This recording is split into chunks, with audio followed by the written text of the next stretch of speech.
comes to poker in Vegas, you have lots of options. Bellagio, Aria, Caesars, Wynn, Venetian, blah, blah, blah. But where's the best? Well, I'm here to tell you, they're all good. And they're all bad. Let me tell you what I mean. Vegas brings in millions of tourists a year. People looking to gamble, have a good time, blow off some steam. This is very good for you. However, Vegas is also home to a ton of pros and regular grinders. See, Nevada is one of the few states that does not have income tax. Therefore, it's a very appealing place to live for a professional poker player. So how do you play with the tourists and avoid the pros? Listen, I get it. You might come to Vegas and want to play 2-5 or 5-10, and you can. But in my experience, a lot of those games are not so good. So sometimes it's best to leave your ego at the door and play some low stakes. Today I'm playing my first session of the summer at 1-2. Alright guys, I am here at South Point, and I'm going to show you guys the best ways to beat poker in Las Vegas. Here we go. Now before we get started, if you are not near Vegas and you're looking for a place to play poker, check out Coin Poker. It's a great place to play online, and if you use my code, I do giveaways pretty much every month. Anyway, I'm at South Point playing 1-2. The reason I'm at this casino is my childhood best friend invited me to play with him, and I don't get to see him very often anymore, so here we are. However, all of the tips I give in this video should be applicable to wherever you play low stakes, especially in Vegas. One of the first hands I pick up is 6-9 offsuit in the big blind. It is not a hand I want to put money in, even from the big blind, but the under the gun +1 limps, the low jack limps, the small blind limps, there's a lot of limping in low stakes, guys. I'm allowed to check for free, and we're off to a flop of 8-7-3. The small blind goes ahead and bets $6. I have an open-ended straight draw. I guess I could raise, but I'm not looking to bloat the pot, and I want to see what the other opponents do, so I just make the call. Under the gun +1 calls as well, but the low jack raises to $25. The small blind calls. It's a little scary. The low jack could have a set or two pair, but if I hit my straight, I should be good. I call. Under the gun +1 calls too, and we continue to a turn which comes a jack. We all check it over to the low jack, and this time he checks. It's interesting. He most likely would have bet again with a straight, sets, probably two pairs, so I'm not thinking he's too strong anymore. The river we're looking for is a 10 or a 5, but it's a queen. And the small blind checks. I don't think he has a straight now that he checked, so the only people who could have a straight, in my opinion, are the under the gun +1 or me. I feel like my opponents have shown a lot of weakness, and in multi-way pots and low stakes, people typically play pretty face up. I am going to put on the pressure, pretending that I have a straight. I bet big, $100. This should make it hard to call with anything less than two pair. Even two pair might fold here. Anyway, one by one, my opponents do fold, and I take down a nice pot.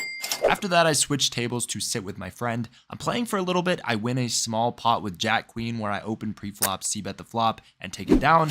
And then I get Ace Queen of Hearts in the hijack. The under the gun +1 opens to $7, and this brings me to tip number 2. Pay attention to your opponent's deviations pre-flop.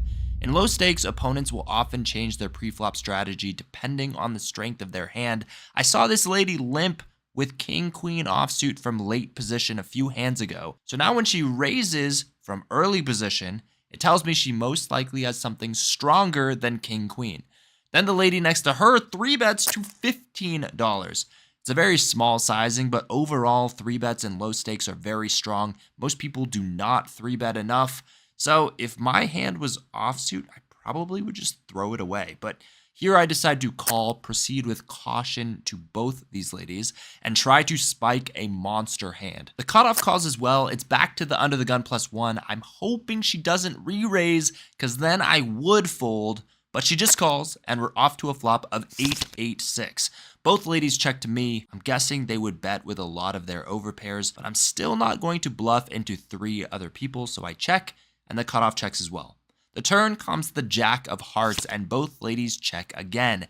Now I'm pretty certain they don't have overpairs. Probably not a Jack either. Probably a lot of hands like Ace King, Ace Queen, Ace 10 suited. So with the flush draw, I'm going to bet $30. But then the cutoff calls and the ladies fold. What does he have? Well, with the 2 ladies behind, I doubt he has nothing. So I'm guessing he either has a Jack, a straight draw, or a flush draw like me. The river is the 5 of diamonds. I missed. Well, if I bet, I don't think I'm getting a jack to fold very often, and there's no point in trying to bluff his missed draws since I already beat them, so I check. He checks back and shows ace jack. And then I take another look at the board and realize it was actually the 5 of hearts. I did hit the flush. I feel incredibly stupid. I definitely missed out on value on the river, but guys, do not make that mistake. Make sure to read the board, take your time, and let's move on to the next one. All right, I get king jack offsuit under the gun +1. It's a bit wide, but I open to $8. The guy next to me in the low jack makes it $16, and again, immediately red flags.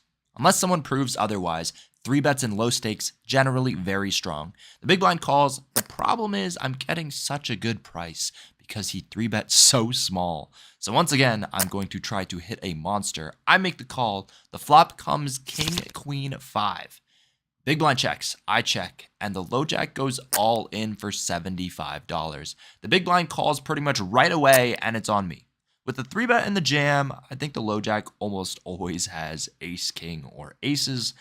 Big blind is a little trickier, but in my opinion, she gave a lot away when she snap called. Clearly, she has something, but if her hand was really good, like a set or 2 pair, I don't think she would have acted so quickly. I think she would have tried to reel me in.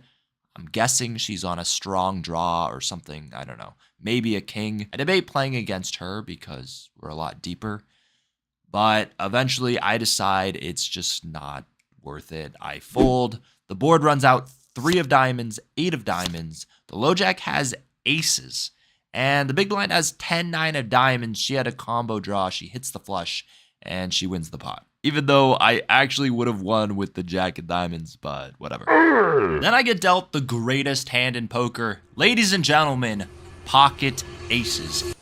That is one big pile of shit. Even better, I decided to straddle. The button limps, small blind limps, big blind limps. Well, I definitely want to raise it, but I'm scared my opponents won't call, so I raise it smaller than I probably should have. I went $25. I should have gone to like 30 or 35. And bad news, the button calls, small blind calls, big blind calls. You don't exactly want to go 4 ways to a flop with aces, but here we are. Flop comes queen 10 at 9 with 2 clubs. The small blind thinks for a while, and then decides to lead out for $80. Again, this is the person who limped with king queen, which means they're more passive, probably more risk averse, so I don't see them trying to put a ton of money in a multi-way pot unless they have a really strong hand. Big blind folded.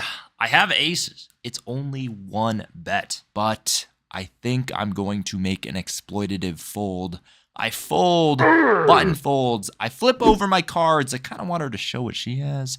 And she does show. She has king jack for the flopped straight. And this time, I'm actually happy to lose $25. Listen, if you want to practice making good folds like this guy, download Coin Poker, use code BRAND. This guy does tons of giveaways. He's such a good guy. He's a great guy. He's my best friend. Actually, he's me. All right, back to the action. I have 5, 6 of diamonds on the button. There's a straddle to $5. The low jack opens to $12. He's the most action player by far on the table. Hijack calls, cutoff calls, and this is looking like a place I want to squeeze. The low jack opened small considering the straddle, which doesn't necessarily mean anything, but it could skew him from not having the strongest hands.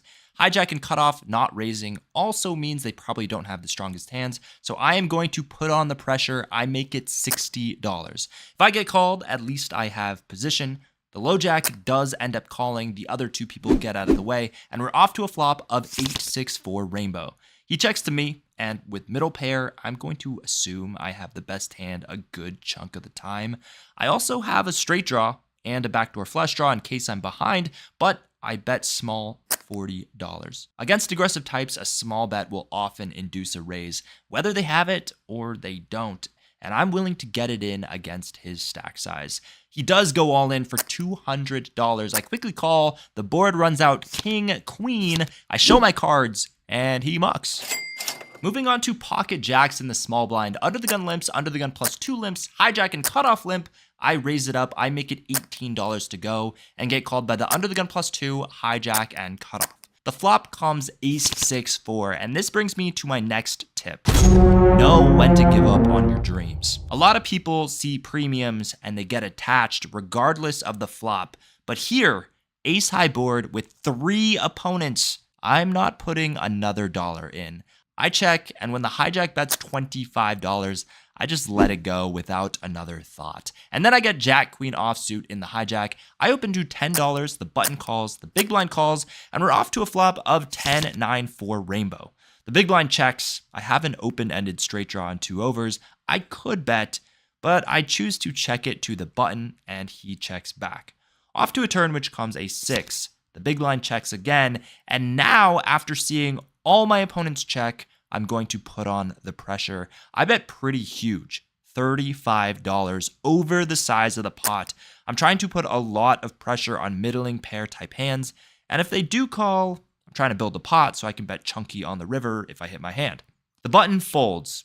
That's actually my friend Ricky, but the big blind calls, and we head to a river which comes the delicious 8 of hearts, giving me the nut straight. Big blind checks again, and here's the other thing when I bet so big on the turn. I'm giving a bad price to a lot of single pair hands, so a lot of the hands he's going to continue with are a pair plus draw type hands. Hands like pocket 8s, 8-9, 8-6, 8-4. A lot of these types of hands improve on the river and should be able to pay off a chunky bet. I go for a bet of $115 over the size of the pot again. He thinks about it for 40 seconds, but eventually makes the call. I show my cards and take down the pot. Last significant hand of the night, I have king jack of diamonds on the button. There's a straddle to $5. The hijack limps. I raise it up to $20, both the straddle and hijack call, and we're off to a flop of king 6-5 rainbow.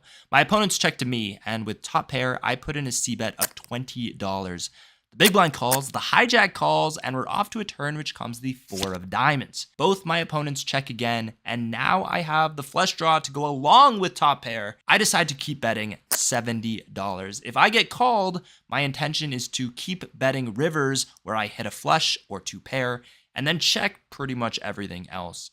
But it doesn't come to that. The big blind jams for $504. It is a massive raise. The hijack folds, and this is a problem. The problem is that I don't beat any of his value raises. He could have a number of straights, turn 2 pairs, even some sets that he could slow play on a rainbow flop. He is an aggressive player, though, so where do we find his bluffs? Stuff that he's willing to call the flop with and jam the turn with. I don't know. 6-7 of diamonds, 6-8 of diamonds, 9-7 of diamonds. I think for a long while, and then make my decision. All right, if you bluff me, nice enough. Nice bluff. I fold. You fold? Nice hand, nice. Unfortunately, he does show a bluff. Not one I was thinking of, though. Queen, deuce of diamonds. He floated the flop and turned a combo draw. He said later he just wanted to get me, and he indeed did get me. GG's, sir. GG's. All right, you guys, just finished the session. I was in for 300, out for 721. I feel like for the most part, I made good plays. That last one, I mean, that guy got a bluff through on me. I'm not gonna lie, which sucks to see, but I think that spot is massively under bluffed. I think probably in the long run, it's still probably a good fold in that particular game. But anyway, this is my childhood best friend. What's up? All I have to say is it was awesome watching him play, and he played great tonight. But yeah, I mean, it was a fun time, and it was good to play with a friend. I hope you guys learned something. Yeah, I honestly think people are going to massively underbluff and play very passively. So when people show aggression, unless they've shown to be a maniac in these low stakes games, just let it go. All right, I will see you guys later. Thanks for watching.